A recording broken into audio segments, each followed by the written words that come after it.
ஜீவாவும் கதிரும் கண்ணன் கிட்ட கடைக்கு வாடா, இன்னைக்கு லீவில் தானே இருக்க, கடையில் வேலை அதிகமாக இருக்குன்னு கூப்பிடுறாங்க. ஆனால் கண்ணன், நான்லாம் ஒரு கவர்மெண்ட் எம்ப்ளாயி, நான் எப்படி கடைக்கெலாம் வந்து பார்க்க முடியுன்ற மாதிரி ஏளனமாக பேச கதிரும் ஜீவாவும் கஷ்டப்படுறாங்க. ஐஸ்வர்யா வெளியே உட்காந்து விட்டத்தையே பார்த்துட்டு இருக்கிறாங்க. அந்த நேரம் பார்த்து ஒருத்தவங்க மாங்காய் விற்கிறவங்க வந்து மாங்காய் வேணுமான்னு கேட்குறாங்க.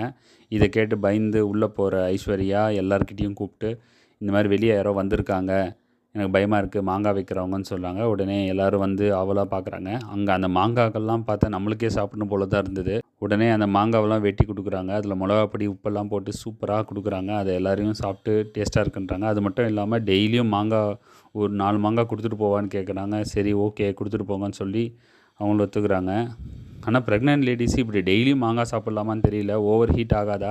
ஐஸ்வர்யாவும் மீனாவும் கோயிலுக்கு போகிறாங்க. போகிற வழியில் எல்லாருமே இவங்களையே பார்த்து சிரிச்சிட்ருக்குறாங்க. என்னன்னு நினச்சி கேட்டான்னா, ப்ரெக்னென்ட் லேடிஸ் தானம்மா, நீங்கள் தானே அந்த வீட்டில் 3 பேர் ப்ரெக்னெண்ட்டாக இருக்கிறீங்கன்ற மாதிரி சொல்கிறாங்க. அதில் என்ன ஆச்சரியம் தெரிலங்க. ப்ரெக்னென்ட் லேடிஸாகவே அப்படி ஆச்சரியமாக பார்த்துட்டு இருக்கிற மாதிரி ஒரு சீரியல்னால் அது பாண்டியன் ஸ்டோர்ஸ் மட்டும்தான் இருக்கும். மளிகை கடையில் ஜீவாவும் இந்த கூட ஒர்க் பண்ணுற அண்ணாவும் சேர்ந்து பாட்டு பாடிட்டுருக்குறாங்க.